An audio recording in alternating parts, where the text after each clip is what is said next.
பாதாம் பயிர் சேர்த்துக்கிறோம். பாதாம் பயிர் ஒரு 10 முந்திரி சேர்த்துக்கிறோம். காரத்துக்கு ஏற்ற மாதிரி பச்சை மிளகாய் சேர்த்துக்கிறோம். 2 மீடியம் சைஸ் வெங்காயத்தை நம்ம வெட்டி சேர்த்துக்கிறோம். திட்டமாக தண்ணி சேர்த்து இதை அப்படி வேக வைக்கலாம். பயிர் ஒரு 15 முந்திரி பயிர், 15 பாதாம் பயிர், 2 பச்சை மிளகாய், 2 மீடியம் சைஸ் வெங்காயம். இதை அப்படி நம்ம கொஞ்சம் நல்லா வேக வச்சு நம்ம இதை எடுக்கலாம். இதை அப்படி வேகட்டும். நல்லா கொதிக்குது. இது நல்லா அப்படி வேகட்டும். இது வெந்துட்டு பிறகு இந்த பாதாமில் இருக்கிற தோலெல்லாம் நம்ம எடுத்துடலாம். ஒரு டேபிள் ஸ்பூன் மல்லி எடுத்து நம்ம அதை பொடி செய்ய போகிறோம். பாருங்கள் என்ன அழகாக நம்ம பொடி செஞ்சு கொண்டு வந்துக்கிறோம். கொஞ்சம் சீரகம் பொடி செஞ்சு கொடுத்துக்கலாம். அப்படியே பொடி பண்ணி கொண்டு வந்துடலாம். சீரகம் பொடி செஞ்சு கொண்டு வந்துட்டோம். இது எப்படி இருக்கட்டும். மிளகு ஒரு டேபிள் ஸ்பூன் எடுத்துக்கிறோம். ஒரு டேபிள் ஸ்பூன் மிளகு எடுத்து இதையும் பொடி செஞ்சு பொடி பண்ணி கொண்டு வந்துக்கிறோம். தூள் பண்ணல, ஒன்றும் பாதையும் தட்டி கொண்டு வந்துக்கிறோம். நான் 1 கிலோ அளவுக்கு மட்டன் எடுத்து நல்லா அழகாக க்ளீன் பண்ணி வச்சுக்கிறேன். திட்டமாக உப்பு சேர்த்துக்கலாம். இன்னும் பாதையும் தட்டி எடுத்து வந்தால் கொத்தமல்லி சேர்த்துக்கிறேன், மல்லி சேர்த்துக்கிறேன். இன்னும் பாதையும் தட்டி எடுத்து வந்தால் ஜீரகத்தை சேர்த்துக்கிறேன். நான் ஜீரகம் இன்னொன்று லைட்டாக கொஞ்சம் வறுத்துக்குங்க. மல்லியும் தனியாக வறுத்து எடுத்துங்க, சீரகம் தனியாக வறுத்து எடுத்துங்க. நம்ம தட்டி கொண்டு வந்தால் மிளகு 1 டேபிள் ஸ்பூன் அளவுக்கு இஞ்சி பூண்டு பேஸ்ட்டு சேர்த்துக்கிறேன். 1 டேபிள் ஸ்பூன் இஞ்சி பூண்டு பேஸ்ட் சேர்த்துக்கிறேன். 50 கிராம் தயிர் சேர்த்துக்கிறேன். தயிர், ஜீரகம், இஞ்சி பூண்டு paste, ginger garlic paste, pepper, coriander seed, salt எல்லாத்தையும் சேர்த்து நம்ம இதை கலந்துக்கலாம். கொத்தமல்லி, ஜீரகம், மிளகு, இஞ்சி பூண்டு பேஸ்ட்டு, உப்பு, தயிர் சேர்த்து கொஞ்ச நேரம் இதை அப்படியே ஊறட்டும். இந்த மசாலாலேயே மட்டனை நம்ம கொஞ்ச நேரம் ஊற வைக்கலாம். ஒரு 15 நிமிஷத்துலேருந்து 30 நிமிஷம் வரைக்கும் இதை அப்படியே நம்ம ஊற வைக்கலாம். இதை அப்படியே ஊறட்டும். நல்லா அழகாக வெந்துடுது. இதை ஆற வச்சுட்டு இந்த பாதாமுடைய தோலெல்லாம் நம்ம உரிச்சு எடுத்துக்கலாம்.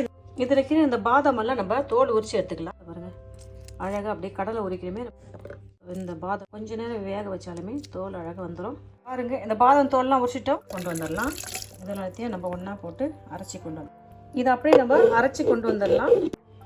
திட்டமாக எண்ணெய் ஆட் பண்ணிக்கலாம். எல்லாம் பாருங்கள், 2 பட்டை போட்டுக்கிறேன். ஏலக்காய், பட்டை, ஏலக்காய், கிராம்பு, கொஞ்சம் சின்ன சீரகம், கொஞ்சம் சோம்பு சேர்த்துக்கிறேன். இது எல்லாத்தையும் போட்டு நம்ம பட்டை, கிராம்பு, ஏலக்காய் சேர்த்து நம்ம இதை அழகாக வதக்கி எடுத்துக்கலாம். ஒரு பெரிய சைஸ் வெங்காயம் நறுக்குன்னா ஒரு பெரிய சைஸ் வெங்காயத்தை சேர்த்து நம்ம இதை அழகாக வதக்கி எடுத்துக்கலாம். கொஞ்சமாக அழகாக வதக்கலாம். வெங்காயத்தை நம்ம அழகாக வதக்கிட்டோம். சைஸ் தக்காளி பழம் சேர்க்குறேன். மீடியம் சைஸ் தக்காளி பழத்தை நம்ம சேர்த்துக்கலாம். மீடியம் சைஸ் தக்காளி பழத்தை சேர்த்து நம்ம இதை அழகாக வதக்கிக்கலாம். இதில் கொஞ்சம் நம்ம புதினா போட்டுக்கலாம். கொஞ்சம் கொத்தமல்லி தழை போட்டுக்கலாம். கொத்தமல்லி, புதினா சேர்த்து நம்ம இதை அழகாக வதக்கிக்கலாம். இதை அப்படியே வதங்கட்டும். எப்பவுமே 2 பச்சை மிளகாய் சேர்த்துக்கலாம். அழகாக அப்படியே வதக்கி எடுத்துக்கலாம். மசாலா போட்டு வச்சு போதும். இப்போ நம்ம மசாலா போட்டு வச்சு இந்த மட்டனை நம்ம அதை சேர்த்துக்கலாம். மசாலா போட்டு வச்சு இந்த மட்டனை சேர்த்து அழகாக நம்ம இந்த மசாலாவில் அழகாக போட்டு நம்ம வதக்கி எடுத்துக்கலாம். எல்லா மசாலாவும் மட்டனில் படுற அளவுக்கு நம்ம அழகாக இதை வதக்கி எடுத்துக்கலாம். டேபிள் ஸ்பூன் மல்லி 1 பாதியும் பொடி செஞ்சு போட்டுக்கிறோம். ஜீரகத்தை 1 பாதியும் பொடி செஞ்சு போட்டுக்கிறோம். மிளகையும் 1 பாதியும் பொடி செஞ்சு போட்டுக்கிறோம். மிளகு நம்ம வதக்கல, மல்லியும் வறுத்துக்கிறோம், ஜீரகத்தை வறுத்துருக்கோம். எல்லாத்தையும் போட்டு அப்படியே வதக்கும். எல்லாத்தையும் அப்படியே வதக்கி போட்டுக்கலாம். கொஞ்சம் தண்ணி சேர்த்துக்கலாம். 1 கப்பு தண்ணி சேர்த்துக்கலாம். நான் 1 கப்பு தண்ணி சேர்த்துக்கிறேன். ஏன்னா மட்டனில் ஏற்கனவே தண்ணி விடும். அதனால் திட்டமாக தண்ணி சேர்த்துங்க. குக்கரில் போட்டால் குக்கரில் ஒரு 4-5 விசில் போட்டு எடுத்து வச்சிங்க. நான் குக்கரில் வேக வைக்கல, தனியாக தான் வேக வைக்கிறேன். அப்படியே இதை மூடி போட்டு அப்படியே வேக வைக்கலாம். உப்பு பார்த்துங்க. உப்பு போட்டு நம்ம கறியை ஊற வச்சோம். உப்பு, காரம் உங்கள் விருப்பப்படி இருக்கணும். தேவையான மிளகு, பச்சை மிளகாய் சேர்த்துங்க. உடனே இதை மூடி போட்டு வேக வைக்கலாம். அப்படியே மூடி போட்டு இதை 15லேருந்து 20 நிமிஷம் வரைக்கும் வேக வைக்கலாம். பார்க்கலாம். எல்லாம் சேர்ந்து மட்டன் என்ன அழகாக வெந்து வருது. இந்த நேரத்தில் நம்ம அரைச்சி வச்சிருந்தால அந்த மசாலா, பாதாம், முந்திரி, பச்சை மிளகாய், அந்த மசாலாவை நம்ம சேர்த்துக்கலாம். இது கூட கொஞ்சம் தண்ணி கழுவி நம்ம ஊற்றிக்கலாம். இது கூட கொஞ்சம் தண்ணி கழுவி நம்ம இதை ஊற்றிக்கலாம். ஊற்றிட்டு லைட்டாக அப்படியே கிண்டி விட்டுட்டு ஒரு 5 நிமிஷம் இதை வேக வைக்கலாம். இந்த மசாலா இந்த கறியில் இறங்கிறதுக்காக நம்ம மூடி போட்டு ஒரு 5 நிமிஷம் இதை மறுபடியும் வேக வச்சு நம்ம எடுக்கலாம். ஒரு 5 நிமிஷம் வேகட்டும். பொடியாக நறுக்கணும். ஒரு கொத்தமல்லி தழை தூவி நம்ம இதை இறக்கிக்கலாம். கொத்தமல்லி தழை தூவிக்கலாம். பாருங்கள் எண்ணெய் பிரிஞ்சு எண்ணெய் அழகாக வருது. லைட்டாக எண்ணெய் பிரிய வச்சுட்டு நம்ம எடுத்துக்கலாம்.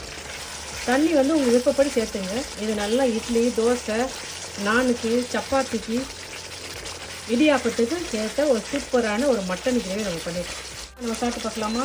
நம்ம சூப்பராக ஒரு மட்டன் கிரேவி பண்ணிட்டோம். சுலபமான முறையில் வீட்டில் இருக்கிற பொருளை வச்சு நம்ம அழகாக செஞ்சு முடிச்சிட்டோம். நான் நினைக்கிறேன் இந்த வீடியோ உங்களுக்கு ரொம்ப பயனுள்ளதாக யூஸ்ஃபுல்லாக இருக்கும்னு நினைக்கிறேன். நீங்களும் இதே மெத்தடில் மட்டன் கிரேவி செஞ்சு பார்த்துட்டு நான் செஞ்சேன் இந்த மட்டன் கிரேவி எப்படி இதுன்னு சொல்லுங்கப்பா. பை. தேங்க்யூ.